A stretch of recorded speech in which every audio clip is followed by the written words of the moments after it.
Aking Diyos at minamahal na Ama, sa umagang ito na sumisilang, ako'y lumalapit sa iyong presensya na may pusong puspos ng pasasalamat. Salamat sa isa pang gabi na lumipas sa ilalim ng iyong proteksyon.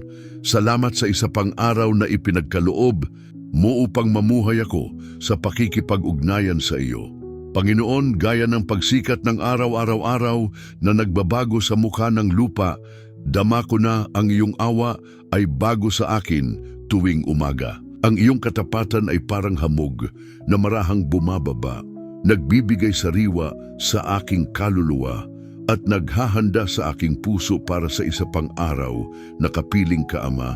Kinikilala ko na kung wala ka, wala akong magagawa. Kung wala ang iyong proteksyon, ako'y mahina. Kung wala ang iyong patnubay, ako'y naliligaw. Kung wala ang iyong presensya, ako'y parang ulila sa mundong ito. Kaya naman, sa umagang ito, pinipili kong manahan sa iyong kublihan, gaya ng nasusulat sa awit 91. Ang tumatahan sa lihim na lugar ng kataas-taasan ay mananatili sa lilim ng makapangyarihan. Panginoon, nais kong manahan sa lugar na ito kasama ka. Nais kong magpahinga sa lilim ng iyong makapangyarihang mga pakpak. Ito'y hindi isang pisikal na lugar, aking Diyos, kundi isang espiritual na dako kung saan ang aking kaluluwa ay nakakahanap ng kapayapaan, kung saan ang aking puso ay nakakahanap ng katiyakan, at kung saan ang aking espiritu ay muling nabubuhay.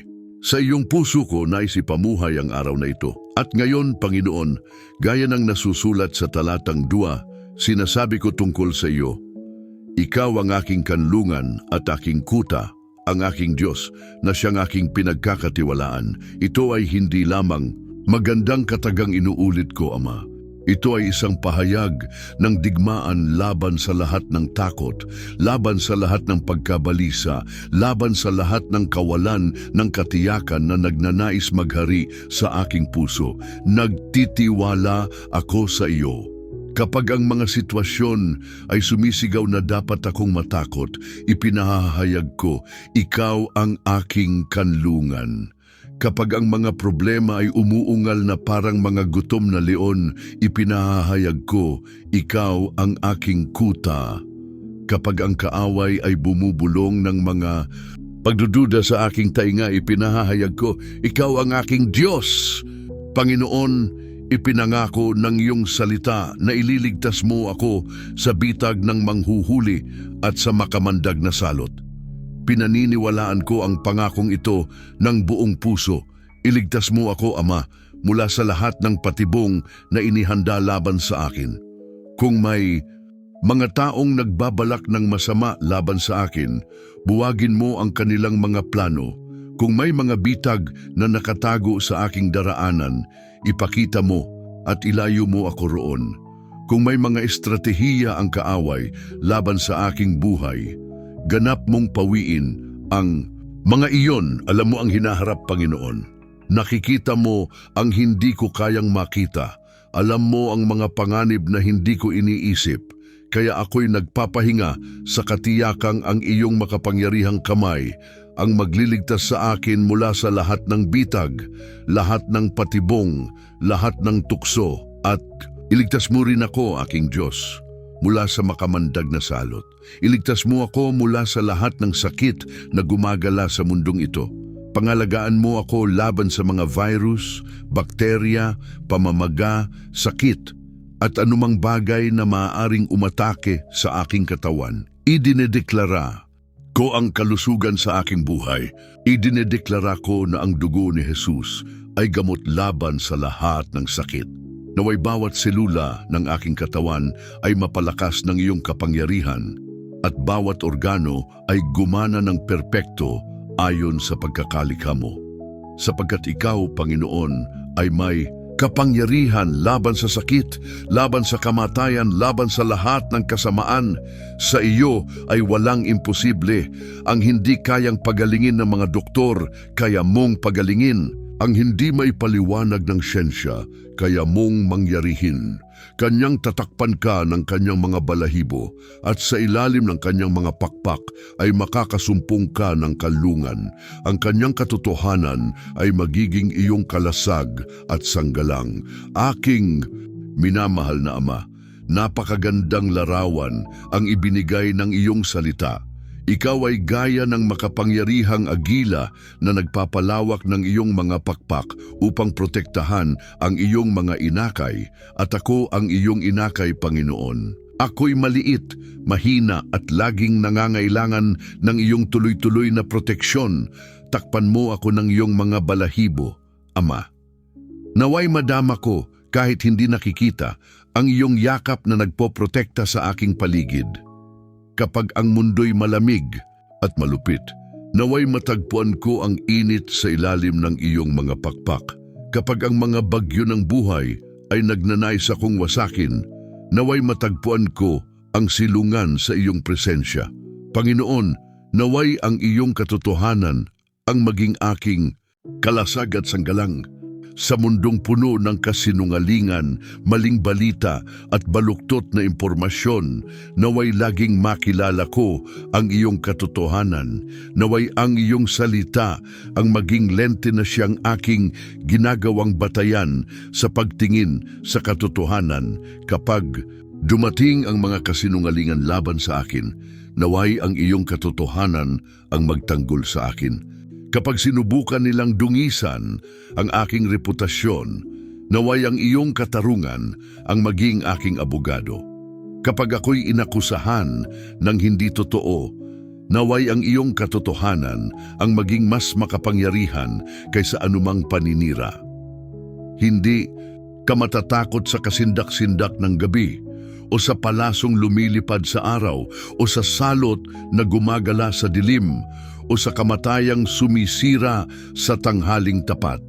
Aking Diyos, nananalangin ako partikular laban sa lahat ng takot na nagnanais akong gawing pihak. Hindi ako matatakot sa takot ng gabi. Kung ang mga gabi ay naging mahirap, kung ang tulog ay lumalayo sa akin, kung mga bangungot ang umuusig sa akin, idinideklara ko ngayon na ang mga darating na gabi ay magiging puno ng malalim na kapayapaan at kapahingahan. Naway ang iyong mga anghel ay magbantay sa paligid ng aking higaan. Naway ang iyong presensya ang pumuno sa aking silid ng kapayapaan. Naway ang aking isipan ay malinis mula sa lahat ng mapanirang kaisipan bago ako matulog. Hindi ako matatakot sa palasong lumilipad sa araw, sa gitna ng magulong trapiko, sa mga nakalalasong lugar ng trabaho, sa mga mapanganib na lansangan, sa mga komplikadong relasyon. Ako'y protektado mo, Panginoon.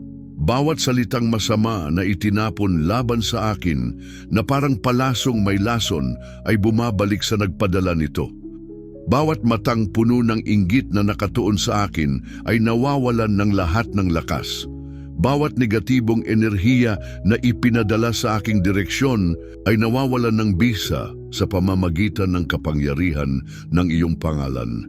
Hindi ako matatakot sa salot na gumagala sa dilim. Anuman ang sakit na kumakalat, anuman ang virus na lumalaganap, ako'y pinagtibay at pinrotektahan ng dugo ni Jesus. Ang aking immune system ay pinapalakas ng higit sa natural. Ang aking katawan ay templo ng Espiritu Santo at walang karapatan ang anumang sakit na tumira sa templong ito na banal. Hindi ako matatakot sa kamatayang sumisira sa tanghali, sa karahasang nagaganap sa lungsod, sa mga pagnanakaw, sa mga aksidente, sa lahat ng uri ng maagang kamatayan. Ako'y ligtas sapagkat nananahan ako sa kublihan ng kataas-taasan. 1,000 ang babagsak sa iyong tabi at 10,000 sa iyong kanan, ngunit sa iyo ay hindi lalapit. Panginoon, pinaniniwalaan ko ang pangakong ito na higit sa natural. Maaari akong nasa gitna ng kaguluhan, sa sentro ng bagyo, napapalibutan ng mga problema sa lahat ng panig, ngunit hindi ito lalapit sa akin. Sapagkat ginawa kong kanlungan ang Panginoon kapag may tanggalan sa kumpanya, ngunit ang aking trabaho ay nananatiling ligtas. Kapag may karamdaman sa pamilya, ngunit nananatili akong malusog. Kapag may krisis pinansyal sa bansa, ngunit ang aking panustos ay hindi nagkukulang.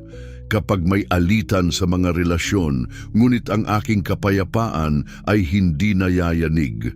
Sapagkat siya'y mag-uutos sa kanyang mga anghel tungkol sa iyo upang ingatan ka sa lahat ng iyong mga lakad.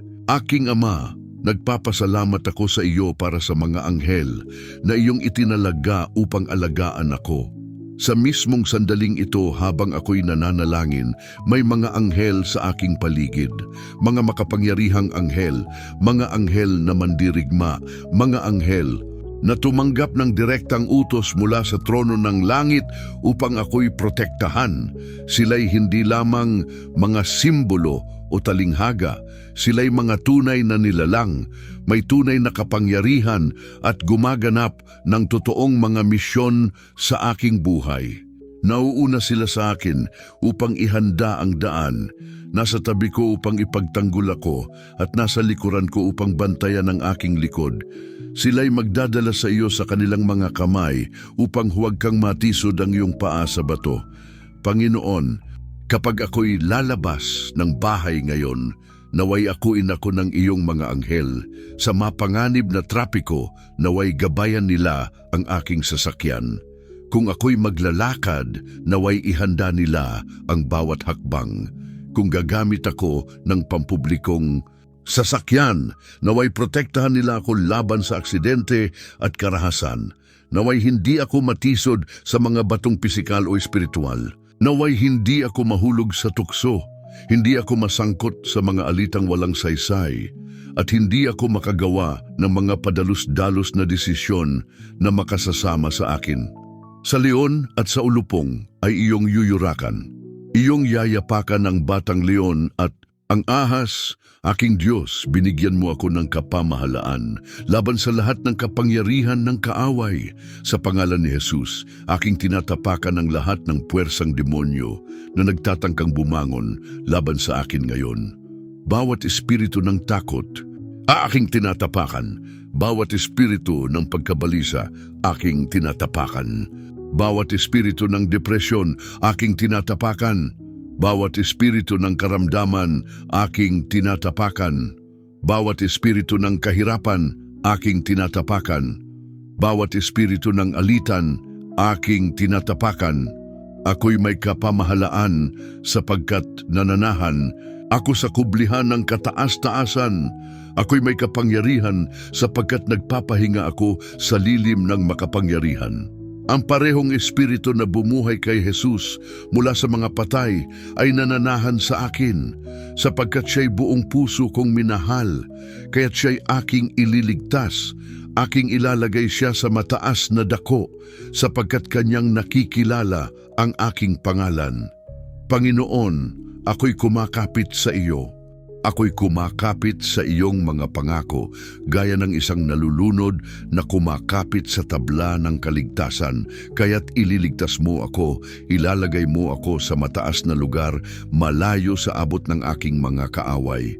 Kilala ko ang iyong pangalan, Ama, hindi lamang bilang impormasyong pangkaisipan, kundi bilang pahayag sa aking puso.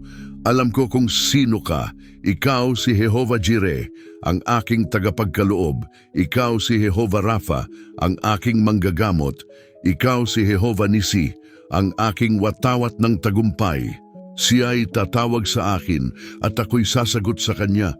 Ako'y sasaklolo sa kanya sa oras ng kahirapan. Akin siyang ililigtas at aking dadakilain. Aking minamahal na Ama, kapag ako'y tumawag, sasagot ka. Ito'y hindi isang pangakong may kondisyon, ito'y ganap na katiyakan. Kapag ang puso ko'y sumisigaw ng tulong, ang iyong pandinig ay nakatuon. Kapag ang aking kaluluwa'y bumubuntong hininga para sa saklolo, naririnig mo kahit ang pinatahimik na daing. Panginoon, ipinangako mo na ikaw ay sasama sa akin sa oras ng kapighatian.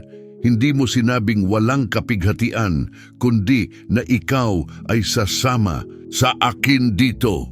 Sa sakit, sasama ka sa akin. Sa kakulangan ng pananalapi, sasama ka sa akin. Sa sigalot sa pamilya, sasama ka sa akin. Sa kalungkutan, sasama ka sa akin at hindi ka lamang sasama, kundi ililigtas mo ako at dadakilain. Ang akala ko ngayong pagkatalo, bukas ay magiging patotoo ng tagumpay. Ang kahihiyan ngayon, bukas ay magiging dahilan ng kaluwalhatian. Ang bagay na ngayon ay nagpapababa sa akin, bukas ay magiging entablado ng pagtatanghal. Aking bibigyan siya ng mahabang buhay at ipapakita ko sa kanya ang aking kaligtasan. Ama, ako'y mabubuhay ng mahaba. Hindi lamang maraming taon, kundi mga taong puno ng kahulugan, puno ng layunin, puno ng iyong presensya. Ako'y iyong bubusugin. Hindi mo lamang ako bibigyan ng simpleng pamumuhay, kundi ng masaganang buhay, buhay na ganap, buhay na karapat-dapat. Ipamuhay at ipapakita mo sa akin ang iyong kaligtasan, hindi lamang ang kaligtasan ng aking kaluluwa na aking tinanggap na, kundi kaligtasan mula sa mga sitwasyon, pagliligtas mula sa mga problema, pagbabalik ng mga nawala, paggaling ng mga sugat. Aking Diyos at Ama, salamat sa umagang ito ng makapangyarihang panalangin. Salamat sa mga pangako ng awit 91 na hindi lamang mga salita sa isang lumang aklat, kundi mga buhay na katotohanan para sa aking buhay ngayon. Ako'y lumalabas mula sa panalangin ito na nabago. Lumalabas akong pinalakas, lumalabas akong protektado, lumalabas akong may tiwala na ikaw ay kasama ko, na ang iyong mga anghel ay sumasama sa akin, na ang iyong makapangyarihang kamay ang nag-iingat sa akin. Ngayon ay hindi isang karaniwang araw, ito'y isang araw na tinatakpan ng awit 91. Ngayon ako'y hindi isang karaniwang tao. Ako'y isang taong nananahan sa kublihan ng kataas-taasan. Ngayon ako'y hindi naglalakad ng mag-isa. Ako'y naglalakad sa ilalim ng lilim ng makapangyarihan. Naway bawat hakbang na gagawin ko ngayon ay patnubayan mo. Naway bawat salitang aking bibigkasin ay pagpalain mo. Naway bawat pasyang aking gagawin ay iyong ituro. Naway bawat taong aking makatagpo ay makakita kay Jesus sa akin. Panginoon, pagpalain mo rin ang bawat taong nanalangin kasama ko ngayong umaga. Iunat mo sa bawat isa sa kanila ang sobrenatural na proteksyon ng awit 91.